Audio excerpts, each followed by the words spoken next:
Janus hasiera bat irudikatzen duen erromatar mitologiako jainkoa da. 1, 2 eta 3, hasi. Lester Young, Mississippiko saxofoi jotzaile bat. Eta Janus Lester Euskal Herrian azken urtean kontzertu gehien eman dituen taldetako bat. Ez gaitzala loak harrapatu. Gaurko hitzetik hortzeran, Jokin Pinatxo beratarra ezagutuko dugu. Janus Lester taldea eta baita bertsolaritzarekin duen harremana ere. Bertsoei dagokionez, Errenteriako eta Lekunberriko jaialdiez gozatuko dugu. Ez zaitzala loak harrapatu, gaurko hitzetik hortzera kolosala izango da. Ai mundu zar gerra zale hor zabiltz dale eta dale. Eraitxiz etxeta kale okindegi ospitale. Palestinarre galde nor dago geure alde. Nik jarnezake mingaina. Ez da gauza handia baina.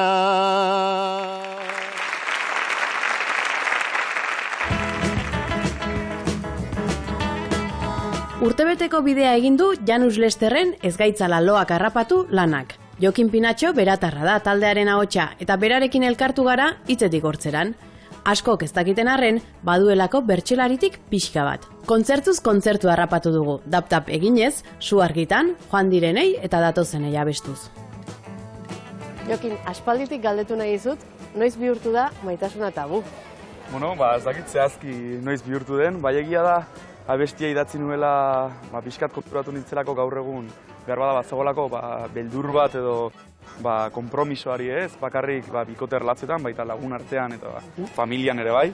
Eta sentsazio hori nun, kostatzen zaigula geroz eta gehiago maitasun hitzak erabiltzea, eta pixkat horregatik idatzi nuen maitasuna tabu.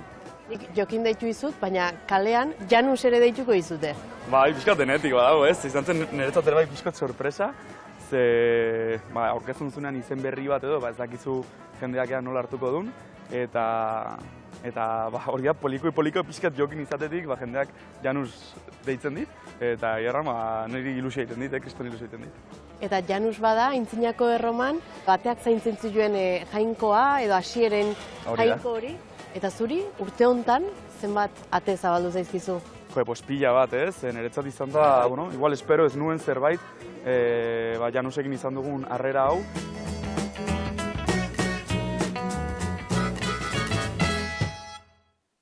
Aita alabak zarete. Gaur azaroak 4 ditu, larun bata. Bazkalostean eskubaloiko partidua duzu, Maialen, astebururo bezala. Baina aitak argi utzi dizu gaur etzarela joango. Gaur utxik egin ezin den zita bat duzuela Bilbon. Eta zer dago ba? Zertara joan behar dugu ba? Galdegin diozu aitari. Eta aitak, ametsek, hala erantzun dizu. Euskaldunok derrigor joan behar dugun manifestazio bat.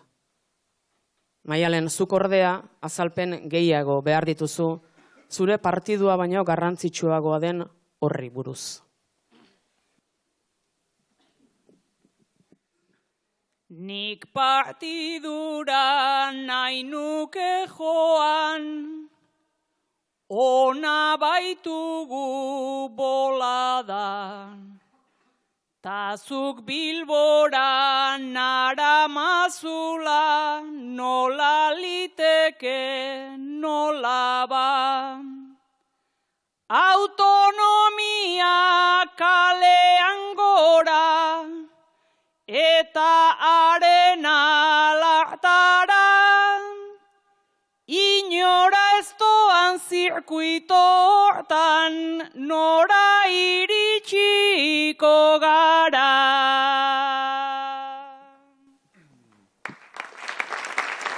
Espiraletan maiz irtera sortzen da norbere gandik.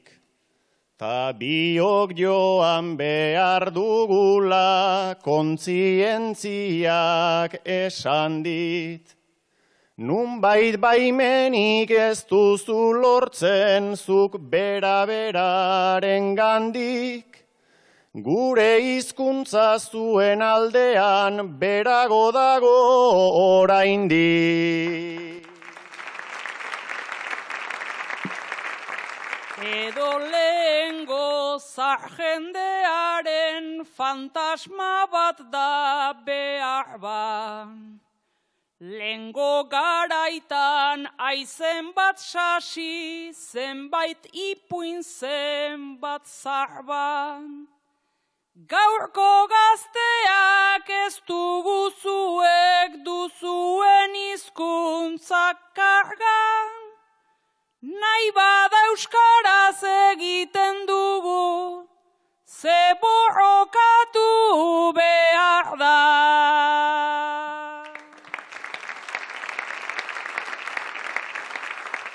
Baina pantalla hartzeko duzu zukarratxaldero grina. Gero Beyoncé entzungo duzu naiz reggaetoia jakina. Influentzia kulturalena da sekulako makina. Alaba maite nahi duzun hori da besteek eragina.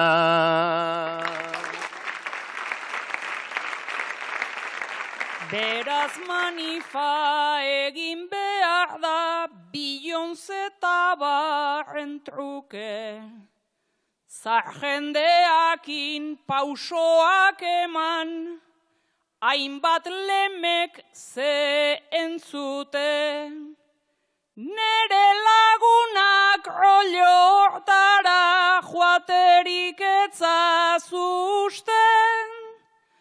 Borrokatzeko modu berriak sortu behar dituzute. Bazatoz geure manifetako pauso zarra arintzeko. Zeren erderak porteria du ongi itxia itzeko.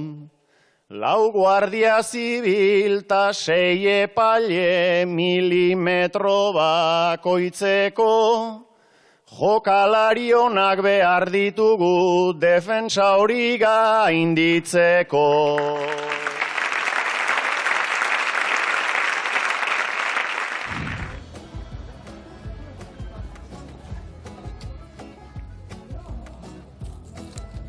Horrelako ikastaro bat behar nuen, nire komunikazio gaitasuna hobetzeko.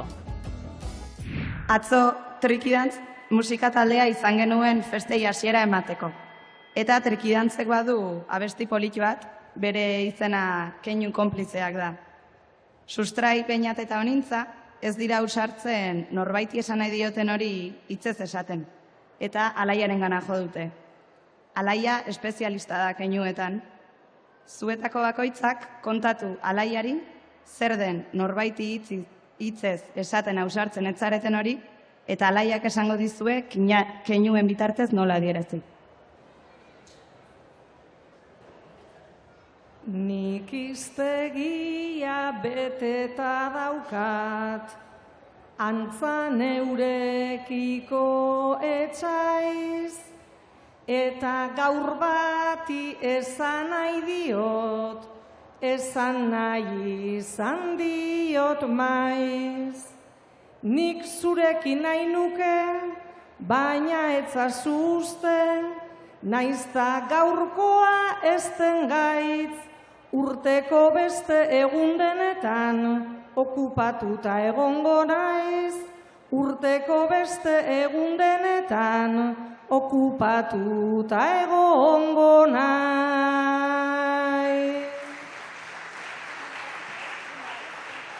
Azter dezadan, kasu zehatza ze paradigma, ze lagin, nola azaldu, nola erakutsi, intentzioz biletagin.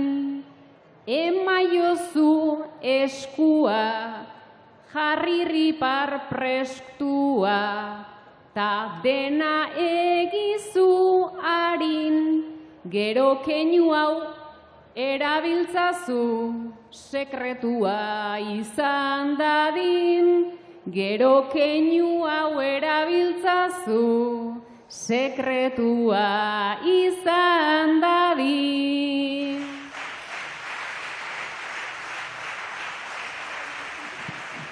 Imaginatu alaia norbait, jartzen dela parez pare, ta ordu beteko txapa botatzen duena ia xuabe.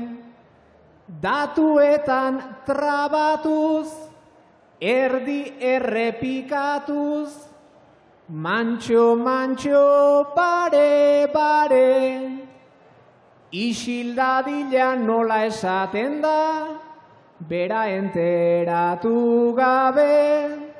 Isildadila nola esaten da, bera enteratu gabe.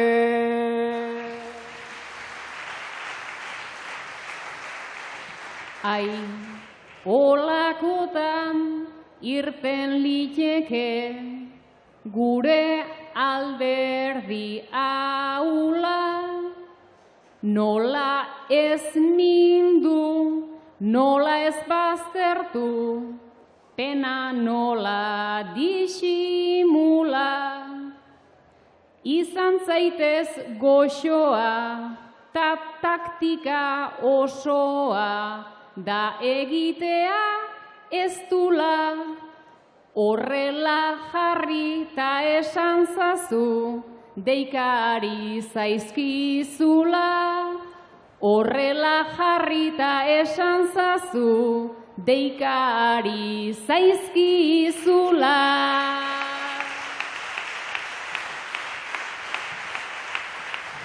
Herri sarreran ikusten duzu, ikusten dudan bezala, alkoholemia kontrola zorrotz jartzen ari den forala.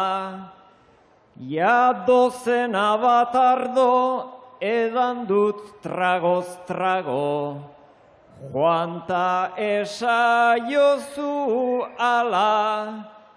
Hemen gustora nagola, baina etxera joan nahi dudala. Hemen gustora nagola, baina etxera joan nahi dudala.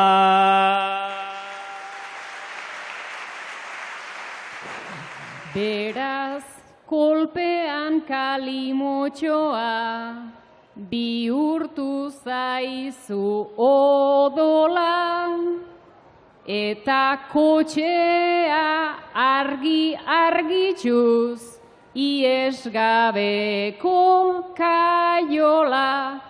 Hauxe duzu postura, duzunean freskura, ta saiesteko kontrola. Hurbildu eta ez daude ohituta, beraz egiezuola. Hurbildu eta ez daude ohituta, beraz egiezuola.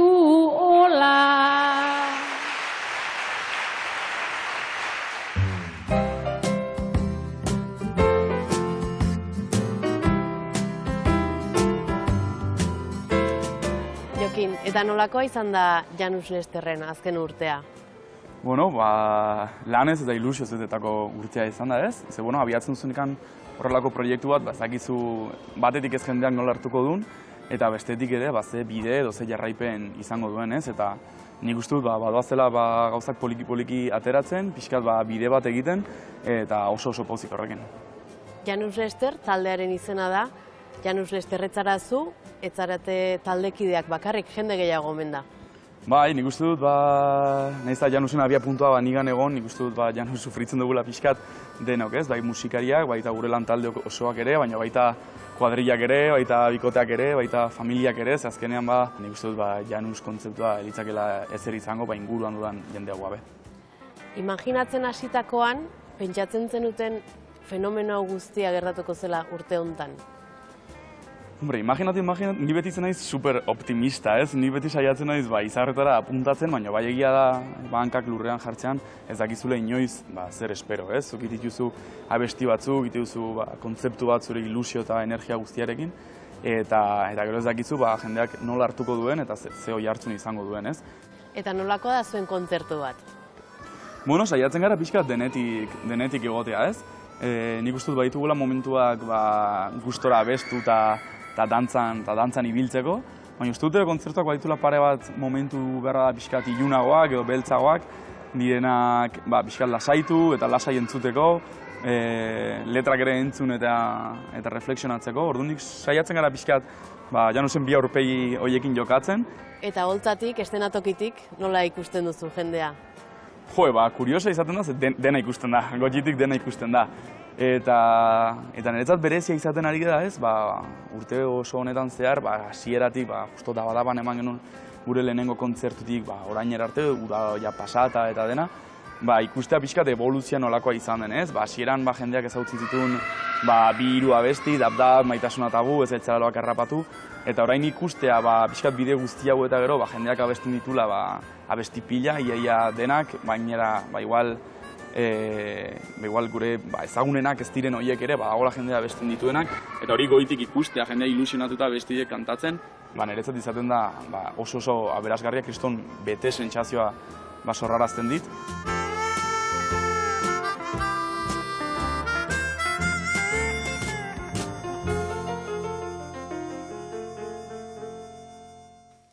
Zuek biok, piztinara joan zarete, zu Maialen duela urtebete mastektomia bat egin dioten emakumea zara, bularreko minbizia duzu eta bular bakarra. Zu alaia, seme zaharrena igeriketako ikastaroan utzi eta aldageletan urtebeteko aurrari bularra ematen ari zara. Eta oraintxe, bakoitza zuen zereginetan gurutzatu dira begiradak.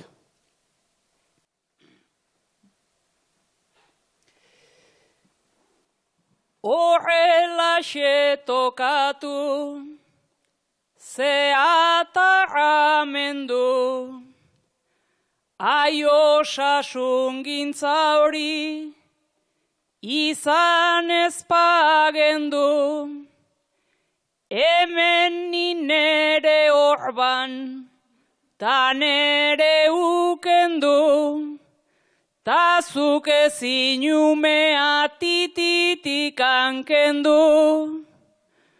Horrek nere utxuna azpimarratzen du. Horrek nere utxuna azpimarratzen du.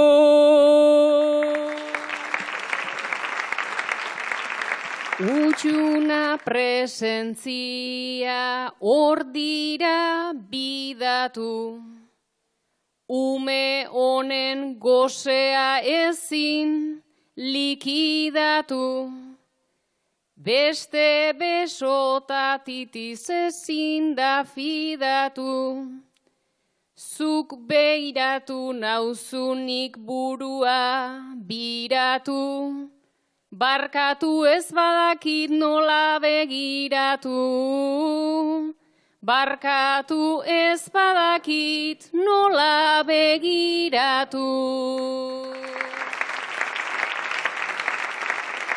Ezin dituzu jarri nigana bi begi, makurtu egin dituzu lepota aurpegi, oskia eta beldurra noski da zilegi, baina andre bular bakar bat hemen ageri.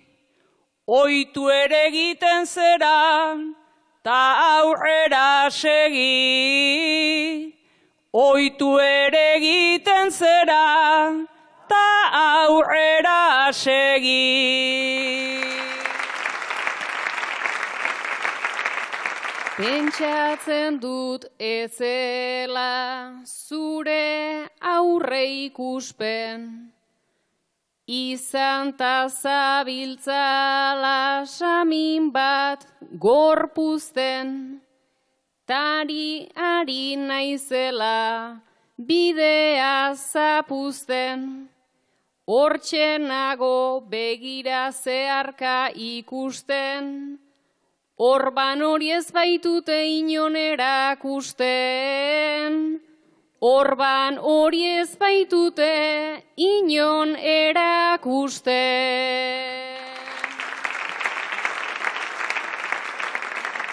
Andrearen gorputza ezkutuan klaro, edoskitzea ere itzala zeharo. Pentsa ze paradoja, ze kontu arraro, bi bularrekin neuzkan konpleju gehiago, bular bakarrarekin arro asko nago, bular bakarrarekin arro asko nago.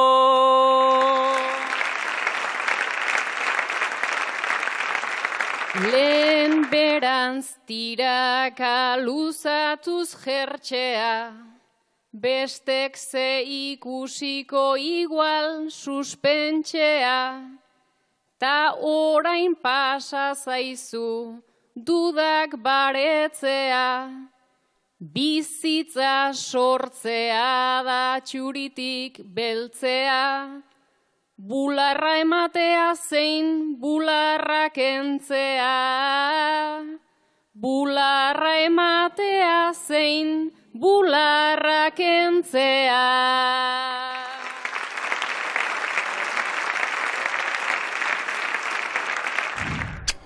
Ai, katu bat, ze polita! Alaia jarriko diot izena. Alaia jarriko diot izena, egainak bi bazueken esan zuelako, alaiak katu baten antzazuela. Beira. Alaia, ETB bateko bi bazuek programan, astero Andoni Egainak bertsolari bat animalia batekin konparatzen du. Duela hilabete, katua aukeratu zuen zutaz hitz egiteko. Besteak beste horrelako gauzak esan zituen Alaia. Katuak 7 bizitza ditu eta erortzen denean zutik erortzen da. Katua animalia independientea da, ez da hartaldekoa. Mentalki ezagutu dudan bertsoairik gogorrenetakoa da. Oihartzuarra da, anaia ere bai, eta izan du non elikatua. Oso finkatuta dago plazetan eta bere buruaren jabe da. Bertxokera oso metaforikoa du eta esaten duena ikusi egiten da. Alaia, nik badakit entzun zenuela. Ez dakit ordea ados zauden edo galderarik ba ote duzun, gaur emango dizut horretarako aukera, Andoni, ondoan duzula, aprobetxatuta.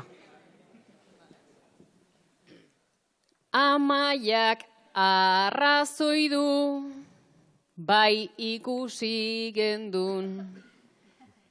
Beraz 4 oinak dauzkat zementuta berun.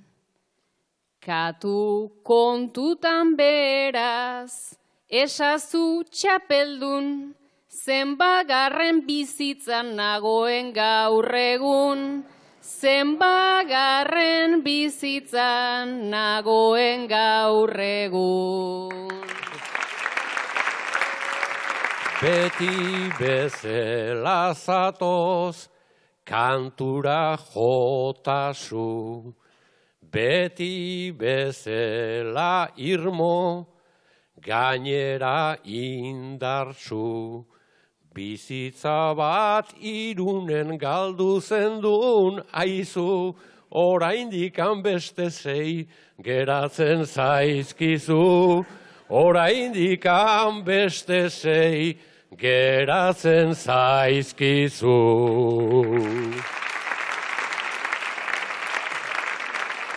Beraz edaten segiz, bizian tititik. Aurrera egiten segi behar aspalditik. Irunen bizitza bat galdunun aitzitik, tateratzen ari naiz kamioi azpitik. Tateratzen ari naiz kamioi azpitik. Kamioia izango zen, gaiztoa arrotza. Zure hilaldi ura, ze hilaldi motza. Baduzu adimena, baduzu bihotza, luzaro entzungo da, zure miau hotza. Luzaro entzungo da, zure miau hotza.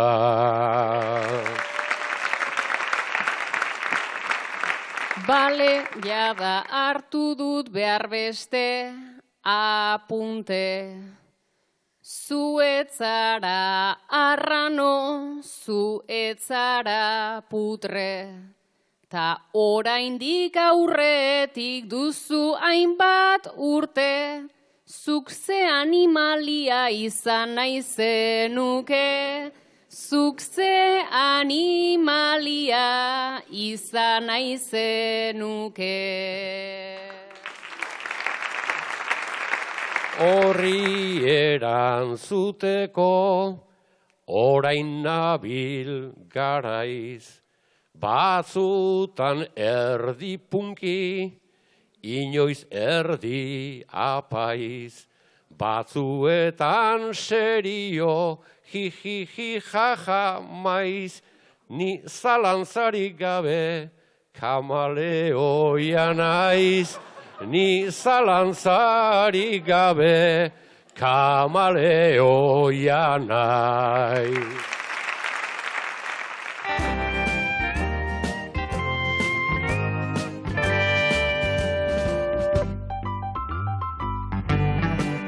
Jokin, berako bertso eskolako kidea omentzara, edo behintzat WhatsApp taldean omen zaude?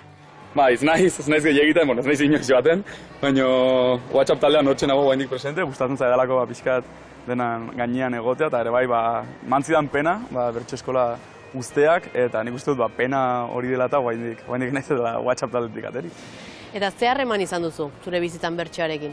Nahiko txikitatik, amak sartu nindun bertsolaritza munduan, gure atatxi jokin nik enun ezagutu eta beti kontatu izan zidan famili afaritan eta beti biltzen zela botako dut bertso bat lehenguzo pixkot pikatzeko edo amari botako dut bertso bat eta hola ziginen auzoan iten ziren bertso afaritara joaten eta txiki-txikitatik pixkot amak idei hori sortu nindun burun eta hola zinintzen poliki-poliki.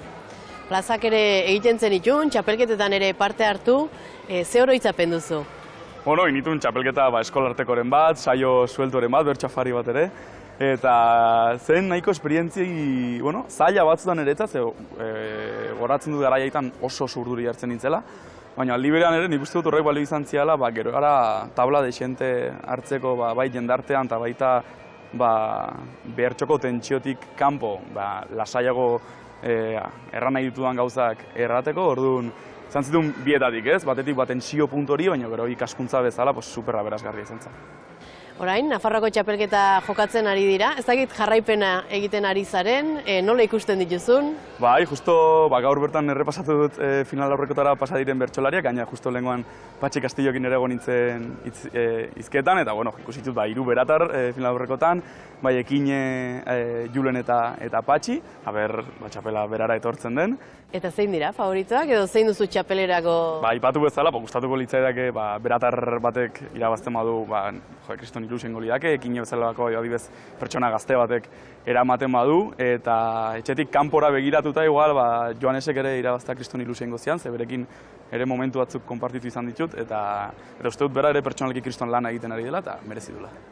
Eta zure bertsolari kutxuna beti jarraitu izan duzuna, zein dela esango zenuke? Bueno, uste dut izan ditu dela ratxak, ez? Nik uste dut denok badugula denbora bat begiratzen dugula unitz bertsolari bat, gero igual bertsoaldi on baten arira igual hasten zara beste bertsolari bat entzuden pila bat, goratzut izan nula hasieran amakin eta sinitzenean pixkat bertso munduan, bai Andonik eta baita Lizasok ere bai zirela gure etxeko bi referente handienak, gero Metxe ere bai nik uste dut referente bat izan dugula etxean, eta gero bai niretzat pertsonalki beti atentzioa egin didala, Aitor Sarriegik, ezagitze beti izan dut hor entzuten nuen kriston atentzioa deitzen zian, eta orain berriki Gigo Nerea Ibarzabali ere bai jarraitzen diot, eta pixkat, holaxe. Eta bertsoaldi kutxunen bat eskatuko banizu, gustoko duzunen bat, zein esango zen iguke? Gogoratzen dut, pila bat gustatu zitzaidala, momentuan zuzenean entzun nuenean, Aitor Sarriek anaitasunan botazuen, bere nagusiari botazioan bera bajaz egonik tabernan edo elkartzen zirela, ez du gogoratzen nolako zein zen bere izena, baina gogoratzen dut pila bat gustatu zitzaidala, kriston grazia intziala, eta horren rekuerdo nahiko gona dut. Horixe entzungo dugu. Bazen? Ezkutatu egin zara ikusi etzaitzaten. Ezkutatu egin zara ikusi etzaitzaten. Gustora nintzen kalean, hiru taberna igaro, eta eskuan basoa, hartu ditut zenbait trago.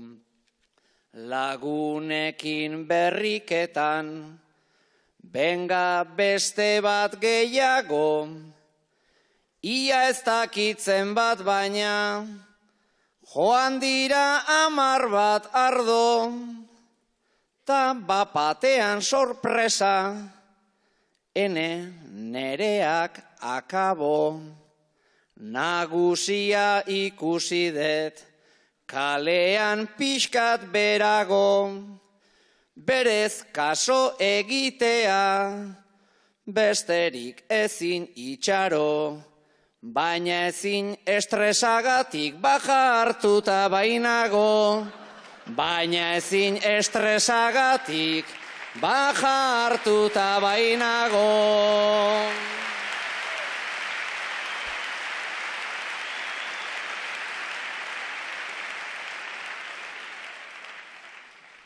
Zuei agian bai baina, neri ez dit egin grazi, aitzaki hobeak jartzen, beharko nuke ikasi. Ez dakit egoera hau, ia nola iragazi, gauza honik ezin baitut, honetatik irabazi. Ta aitzakiak pentsatzen, ere nazkatu naiz kasi. Begiratu dit ta zuzen, Aitor ze ariotea izi. Gintonika bota diot bere izotz eta guzi. Ordaintzen duen erako ez du besterik merezi. Ordaintzen duen erako ez du besterik merezi.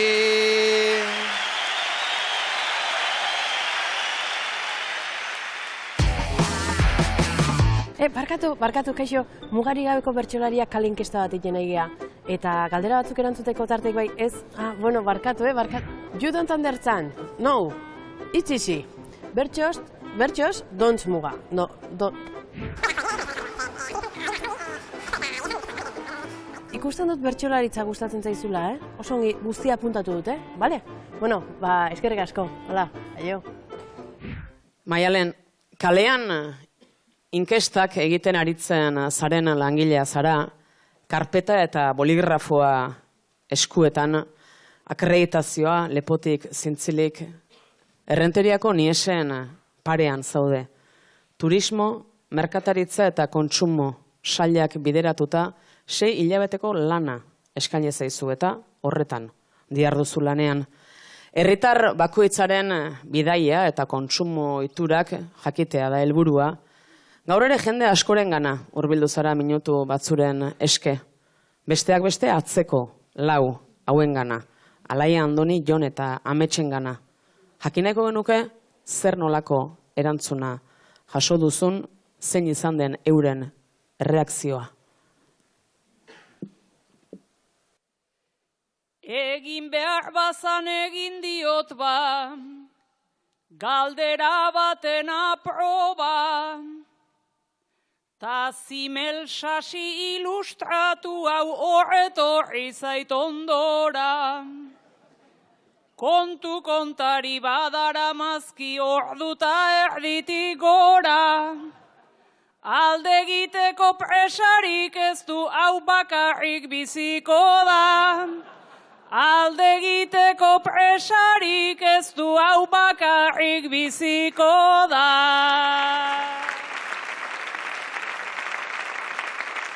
Lenda biziko etxeko berri gero munduaren ertzak, gero batzuri zopa egiteko ze gradu behar duen pertzak.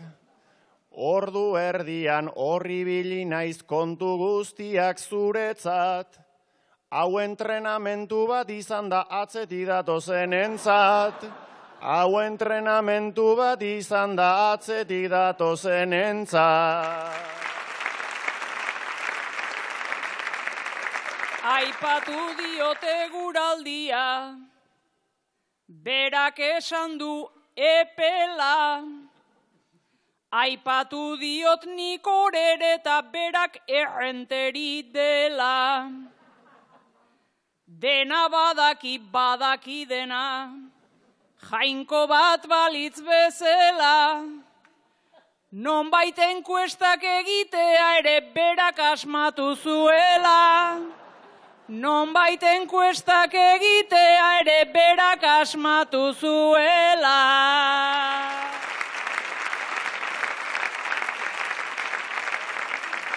Sulfuratu eta jarri etzait ba, ez dut ulertzen zergatik. Nik ze errudun sentituko naiz hori erantzuteagatik. Nik enkuestak noiz asmatu nitun, esan ezazu atik. Hiru erantzun posible daude, bai ez edota ez dakit. Hiru erantzun posible daude, bai ez edota ez dakit. Gugandik ies egin nahi duten, zenbaitzu honen moduko, daukan euskaldun planta horrekin izan dut oso gertuko. Ta pentsa nola egin nahi zion erantzuteari uko. I don't understand esan da Andoni ez nauzuen gainatuko. I don't understand esan da Andoni ez nauzuen gainatuko.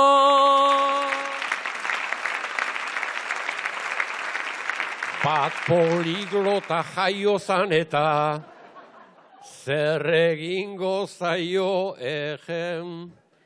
Galdetu eta galdetu nahian gure neskatxa Maialen. Nik erantzunik ez diot eman, nola kamaleoi naizen. Ni hilobian sartuko naute kasila baten baino lehen. Ni hilobian sartuko naute kasila baten baino lehen. Bi begi urdin neri begira, bera ipini zait eizan. Gero azkazalak zorroztu ditu ez dakit ziur gabiltzan.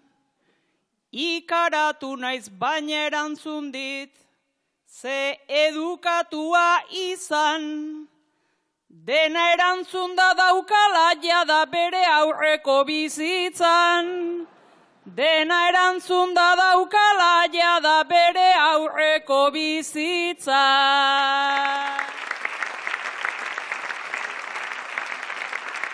Ba egia da ta saldu zara, justu azken balantzera. Nik ere erdi kalabaza bat beste guztien antzera. Ikusten zaitut hain burumakur ia jauste hartrantzera.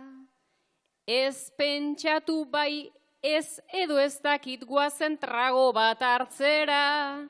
Ez pentsatu bai ez edo ez dakit guazen trago bat hartzera.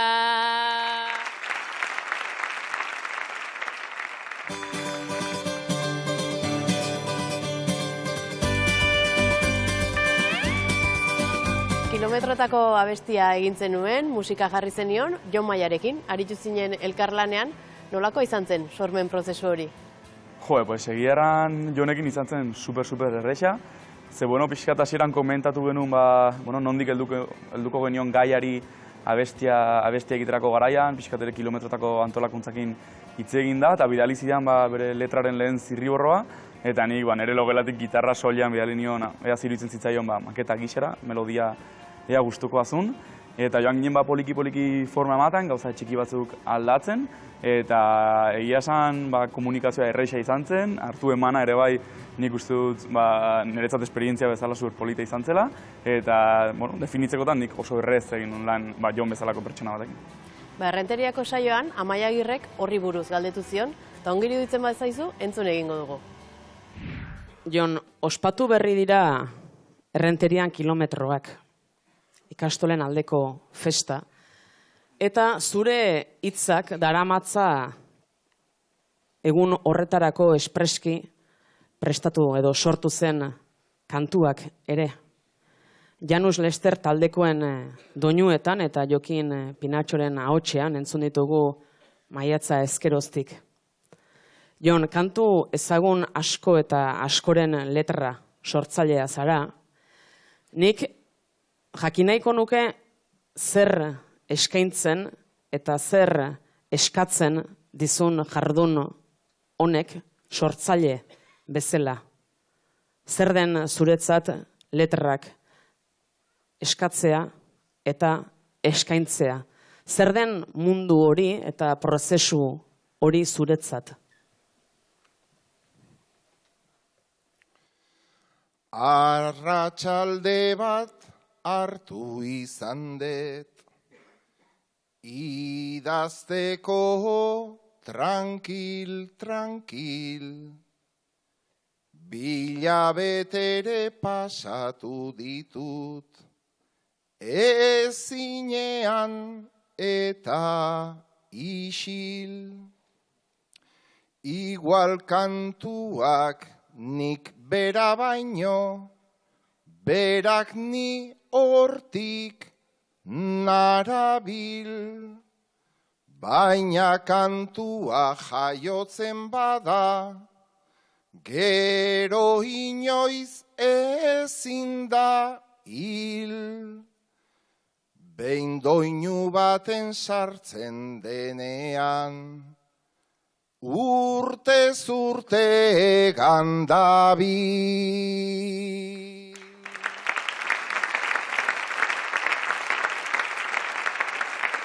Hortik aurkitzen dezu kantua, oraindik hor dirauela, taberna baten festa batean, zein irratian bestela.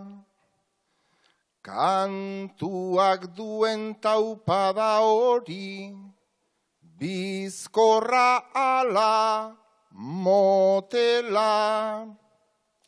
Ahorik aho, urterik urte, bide edo erregela. Politena da azten denean, Jo maiak egin duela.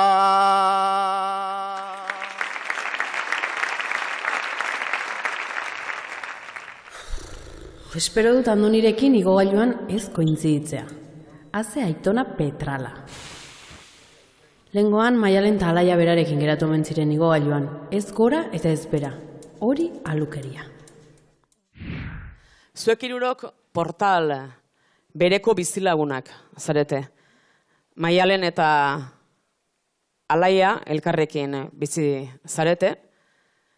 Eta zuen bizitokia 7. solairuko atearen atzean dagoen pisua da. Zu Andoni bakarrik bizi zara 6. solairuko atearen atzean dagoen pisuan, elkarren goian eta behian alegia. Eta Andonik askotan kolpatu du bere sabaia, eskoba edo bastoik irtenarekin. Telebista bizilagun guztientzat ere askotan jartzen du. Eta zer diren kontuak gaur igogailuan ez gora eta ez bera geratu zarete. Eta Alaiari parre txiki bat atera zaio. Hemen txegaude bat, ta ez daukazu, ez makilta ez antzeko. Rompetetxos oain zein behar dezu zarata ateratzeko. Ezker eskubi entzun beharra, hainbat kontuta histori. Neskatxa laizter kenduko dizut, zure burla irri hori. Bale barrea disimulatuz nago aliktaxumena, baina mesedez zukendu jozu mobilari volumena. Bien tartean sandwich bat naiz ni, nik behar aldet erantzun. Barka mobila zartuta nago, eta oraindik ez dut entzun. Ikusten dugu orain zerala oso animo urrituko. Oainduk adosa ateratzea ez zaizu okurrituko. Baduk adosa aterako det, enaiz zigarro gabea. Azken batean gizarte hau da elkar molesti zarea. Elkar bizitza goxatu dadin badaukagu gaitasuna. Esazu Andoni zer da erratza zadierazi nahi duzuna. Baneska hori ote daukazu, oraindikan jakiteko. Eiteko danak eiteko, baina isilikan egiteko. Orain paretai kolpek hasi da, ia eroa bezala. Uste aldezu oronakoek adituko dizutela. Igo gailuak ispilua du, ta hobe genuke kendu. Bineska hauen tartean nago, laudirala ematen du. Beraz, guztia dago egoki, ta hau dugu konfort zona.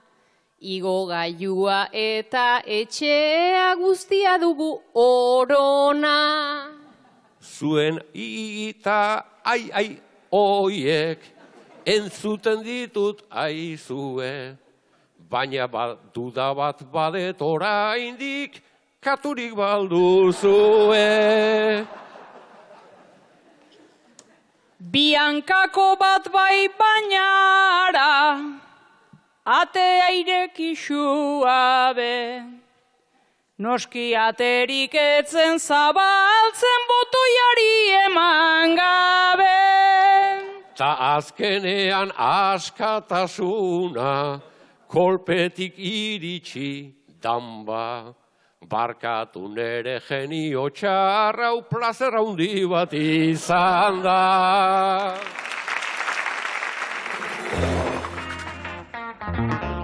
Ze bertsolari jarriko zenuke bateria jotzen? Bateria jotzen jarriko nuke Julen Zelaieta, txikitatik ezagutzen dugulako elkar, gainera badakit Gorte Etxeakin klase batzuk ematen egontzela, hasi que baterian, Julen. Gitarran? Gitarran aukeratu dut veterano bat, nik uste dutelako talde guztietan behar dela esperientzia duen norbait, gainera ikusi dut bere argazki batzuk gitarrarekin, eta hortxe jarriko dut Andoni gaina. Baxuan? Baxuan, nik uste behar dela pertsona bat, konfiantza desente emango dizuna, ematen duena, baina askoz instrumentu garrantzitsuagoa delako, eta hortxe jarriko dut bere plantarengatik Aitor Etxebarriazarraga. Trompeta eta tromboia? Trompeta eta tromboian jarriko ditut Amets eta Maialen, buruz buru, uste dutelako garrantzitsua dela bien arteko konplizidadea, baina baita pixkat pike puntori eukitzea, orduan hortxe jarriko ditut bai Amets eta baita Maialen ere. Saxofoia? Saxofoian jarriko dut Unai Iturriaga, bagidalako ere bai saxoa jotzen dula, ikusi ditudalako argazki batzuk saxo tenorearekin, eta niretzat instrumento oso berezia da, eta seguru nago bikain ingo lukela. Teklatuan eta sintetizadoretan? Ez da paper erresa, baina Odei Barrosori jarriko diot leku hau. Bakidalako orain gainera bere estudio txikia ireki berri dula, badula esperientzia desente sinteekin eta, beraz paper hau Odeientzat. Eta kantuan? Eta kantuan aukeratu dut Nerea Ibarzabal, aspaldi berekin, nik 16 bat urte nituenean bertso musikatutan berekin ibili nintzen, eta ikusi nion popizarra izateko perfil hori, beraz Nerearentzat.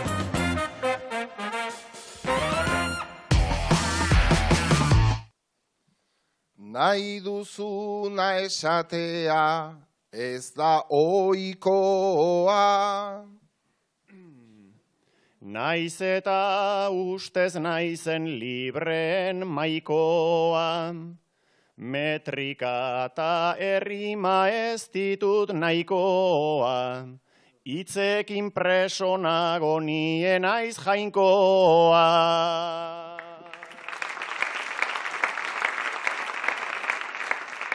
Amets lehen Maialenek deitu dizu karka, naiz enteratu bota du zeharka, ala ere amets ez da hasiko dardarka, ziria sartzea da maitasun ausarta.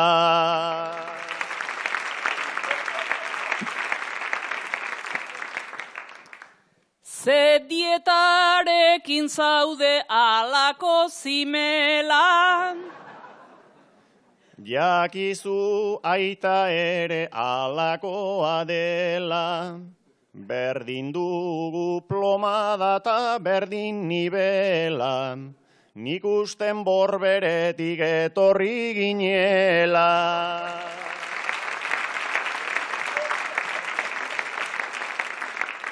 Larun bat arratsaldez zein da plan onena, gaur bat baziteken bai manifarena, edo berso saiora onuntza barrena, tabiak egin eta ondoren taberna.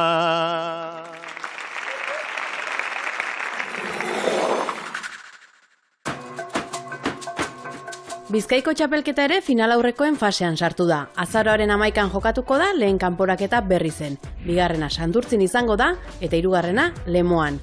Final aurre bakoitzeko irabazlea zuzenean pasako da abenduaren 16ko finalera. Saio guztietako sarrerak irubebikoitza.bertsosarrerak.eus atarian daude salgai.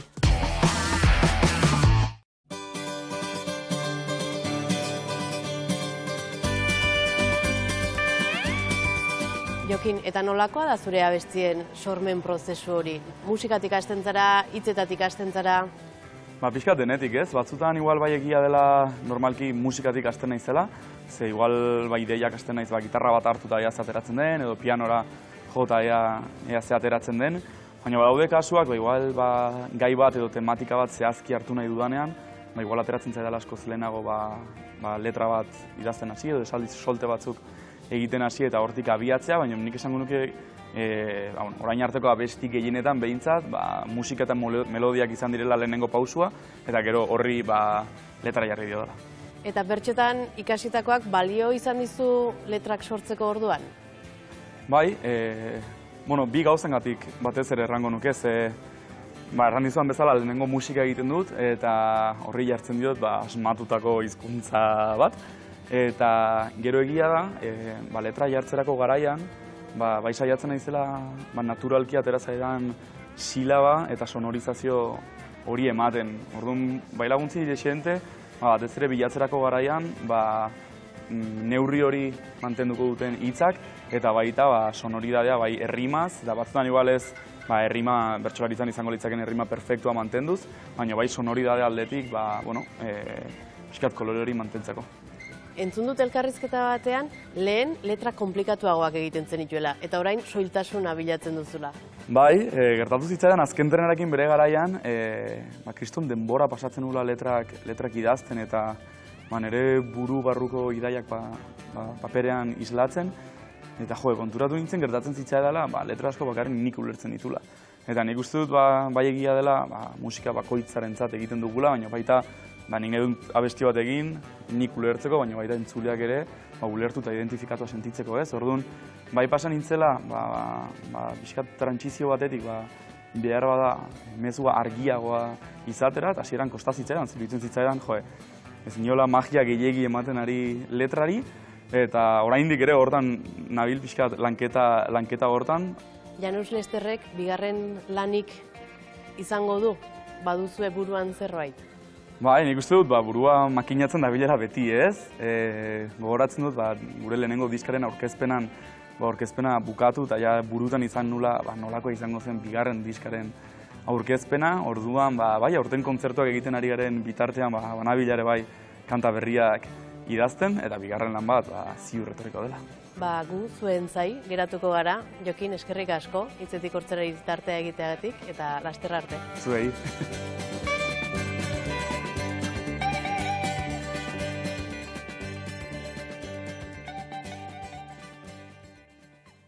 Gure esku utzi du saio laburpena, eta puntuka nola guk aipatu dena. Nola labur bildu guk gaur gertatu dena. Ardezagun atxona zarraren eszena, hori da memorian hurbil daukadana. Aitona papelean egina dut lana. Zenbat gustatzen zaizun Andoni aiama. Nik auzotzat baitaukat bikote lastana. Pintatu naute Aitona kaskarra biasa. Eta zu horretzera neurritatik pasa. Hori imaginatzen niretzat erraza. Ze izan da jokoa edota jolasa.